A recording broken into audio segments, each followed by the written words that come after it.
Hello friends, welcome back to my channel SRK drama explain. Friends, ये video मैं लोगों के एंटरटेनमेंट के लिए बनाती हूँ, so please watch full, share, subscribe and like this video. Friends, आज की इस वीडियो में मैं एक्सप्लेन करने वाली हूँ टू हेटर्स की अमेजिंग लव स्टोरी, जहाँ पर ये दोनों एक दूसरे से नफरत तो करते हैं लेकिन साथ ही साथ वो एक दूसरे से प्यार भी करते हैं। तो देखना ये इंटरेस्टिंग रहेगा, क्या ये दोनों हेटर्स की लव स्टोरी कंप्लीट हो पाती है कि नहीं।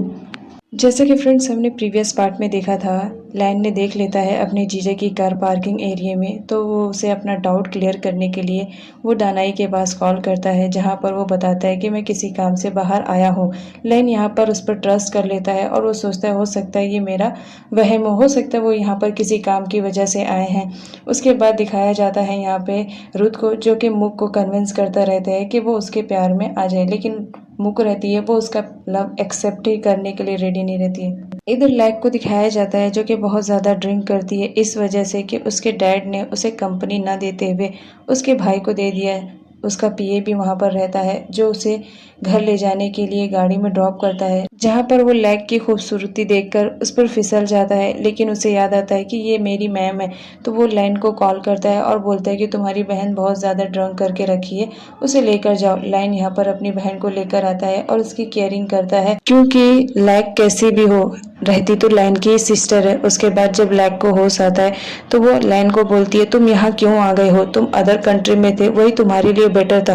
तुम जब से आए हो मेरी लाइफ में कोई ना कोई प्रॉब्लम आ रही है, तुम जितनी जल्दी हो सके यहाँ से दूर चले जाओ। तुम्हारी वजह से मेरा बिजनेस मेरा नहीं रहा, वो भी मुझसे छिन गया। उसके बाद लैन वहाँ से चला जाता है। वो बाहर आता ही है कि कोई स्ट्रेंजर रहता है जो उसे मार देता है सर पर, जिसकी वजह से वो बेहोश हो जाता है। मारने के बाद वो आदमी लैन की जेब से कोई चीज़ लेकर वहाँ से चला जाता है।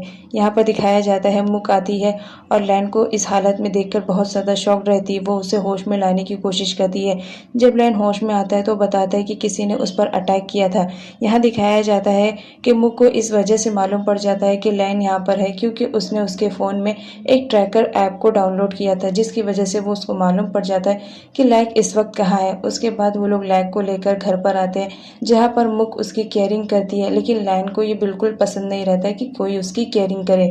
लेकिन यहाँ पर मुक ज़बरदस्ती लैन की केयरिंग करती है, क्योंकि उसकी कंडीशन बहुत ज़्यादा ख़राब रहती है। इधर बेहोशी की हालत में भी लैन को हमेशा नुकु दिखाई देती है, और बेहोशी की हालत में भी वो नेक को ही आवाज़ देता रहता है, जिस पर मुक को बहुत ज़्यादा गुस्सा आ जाता है कि मैं इसकी केयरिंग कर रही हूँ और ये याद कर रहा है वो भी मेरी सौतन को। उसके बाद वो वहाँ से चली जाती है। नेक्स्ट डे दिखाया जाता है मुक बहुत ज़्यादा उदास रहती है। तभी वहाँ पर रुत आता है और उसे बोलता है कि तुम क्यों नहीं मेरा लव एक्सेप्ट कर लेती हो। लैन है तुम्हारी कदर ही नहीं करता है और मैं तुम्हारी कदर कर रहा हूँ, लेकिन तुम्हें मेरी कदर नहीं है। ये कैसा अजीब है। याद रखना, देख लेना, एक दिन ऐसा वक्त आएगा जब तुम अपनी अंगूठी खुद ही निकाल कर फेंक दोगी लैन के नाम का। लैन ये सारी बातें वहाँ से सुनता रहता है। उसे बहुत जेलसी फील होती है कि ये दोनों बात कर रहे हैं। नेक्स्ट सीन में दिखाया जाता है हमारी मुक आती है। वो देखती है कि लैन की तबीयत ठीक नहीं है, वो सो नहीं पा रहा है, तो वो वहीं पास में क्लीनिंग करती रहती है और उसकी तबीयत का भी ख्याल रखती है।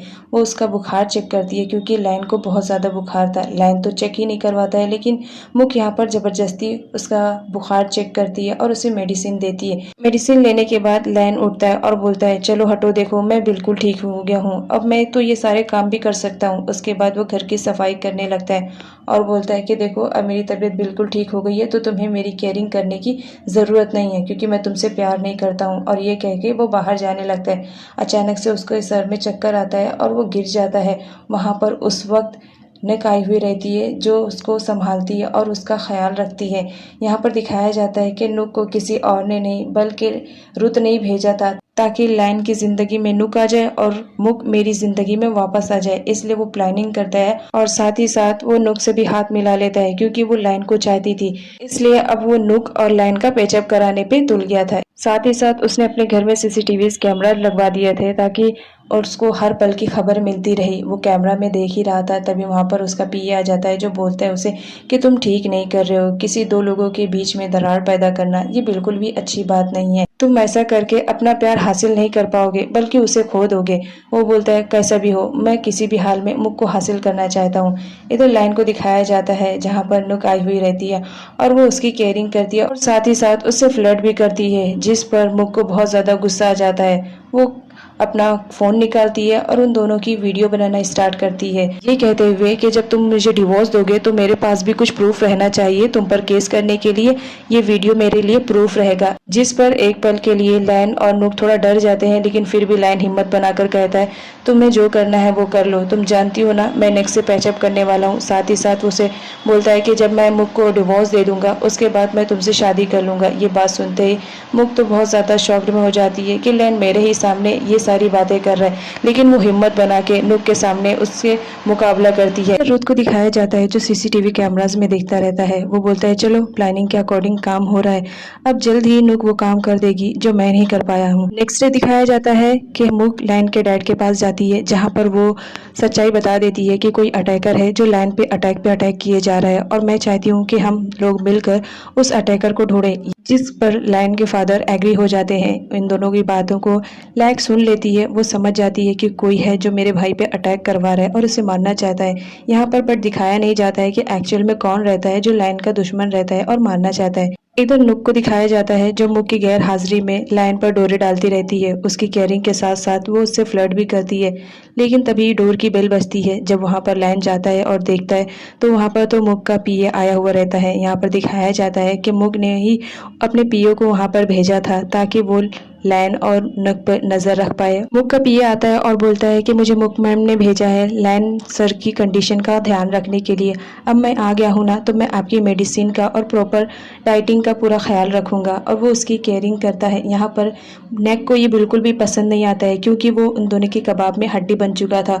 वो चाह रही थी कि जल्द से जल्द ये यहाँ से चला जाए। नेक्स्ट सीन में दिखाया जाता है लैन को, वो जाती रहती है ऑफिस से घर, तभी वहाँ पर दानाई आ जाता है जो उसे सीसीटीवी कैमरास दिखाता है और बोलता है कि इस वीडियो में तुम साफ देख सकती हो कि वो लैक का असिस्टेंट है। मेरे ख्याल से वही असिस्टेंट है जो तुम्हारे हस्बैंड की जान लेने की कोशिश कर रहा है। अगर तुम्हें यकीन नहीं होता है तो तुम उस पर नज़र रख सकती हो। ये वीडियो मैंने बहुत ही मुश्किल से हासिल किया है और तुम्हें दिखा रहा हूँ।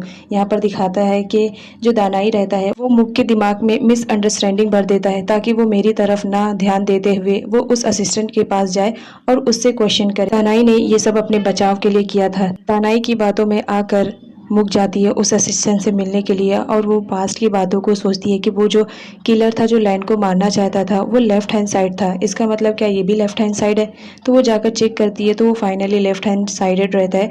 वो कुछ लिखता रहता है लेकिन मुक के पास उसके खिलाफ कोई सबूत नहीं रहता है, इसलिए वो खामोश रहती है। यहाँ पीठ को ये सच्चाई मालूम पड़ जाती है कि रुथ है वो उसकी बहन से प्यार करता है, उसे बहुत ज़्यादा बुरा लगता है और वो ये भी सुन लेती है कि वो प्लानिंग कर रहा है ताकि वो लैन और मुक का रिश्ता तोड़ पाए। जहाँ पर पीठ को बहुत ज़्यादा गुस्सा आता है, वो समझाने की कोशिश करती है रुथ को, लेकिन रुथ रहता है वो मुक के प्यार में इस कदर पागल रहता है कि वो बोलता है मुझे किसी भी कंडीशन में मुक चाहिए क्योंकि मैं उससे बहुत ज़्यादा प्यार करता हूँ। जिस पर पीठ बोलती है तुम बहुत ही ज़्यादा गलत कर रहे हो। उसके बाद वो वहाँ से जाती है और उसने जो साल भर मेहनत करके एक फ़ाइल प्रिपेयर किया था वो फाइल को डस्टबिन में डाल देती है और बोलती है जो मेरे दी और जीजा के बीच मिसअंडरस्टैंडिंग पैदा कर रहा है मैं उसके साथ कैसे काम कर सकती हूँ। घर आने के बाद दिखाया जाता है कि रुथ से मिलने वाले मॉडल पर वो अपना पूरा गुस्सा निकालती है और बोलती है देखना एक दिन ऐसा आएगा ना मैं तुम्हें बर्बाद कर दूंगी। नेक्स्ट सीन में दिखाया जाता है हमारे मुख को जो कि स्विमिंग पूल में स्विमिंग करती रहती है। इधर लाइन को दिखाया जाता है जो अपने फ़ोन में बिजी था, तभी उसकी नज़र जाती है जहाँ पर एक पोस्ट वायरल हो जाती है। वो वायरल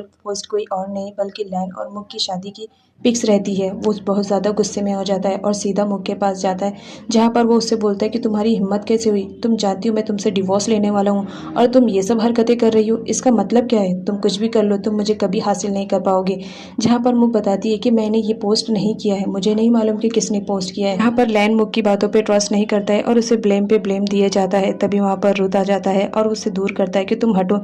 जब वो कह रही है कि ये पोस्ट उसने नहीं किया है मतलब नहीं किया है, तुम क्यों नहीं इसकी बातों पे ट्रस्ट करते हो? लैन बोलता है मैं ट्रस्ट कर तो रहा हूँ, ये काम इसी ने किया है। जिस पर रुथ को गुस्सा आ जाता है और वो लैन को पुल में पुश कर देता है जिसकी वजह से वो पुल में गिर जाता है। यहाँ पर रुथ बोलता है जब वो कह रही है तो उसकी बातों का बिलीव करो, इसी वजह से तुम दोनों की रिलेशनशिप में इतना बिगाड़ हुआ है। उसके बाद वो वहाँ से मुख को लेकर चला जाता है, लेकिन लैन को बहुत जेलेसी फील होती है मुख और रुथ को एक साथ देखकर।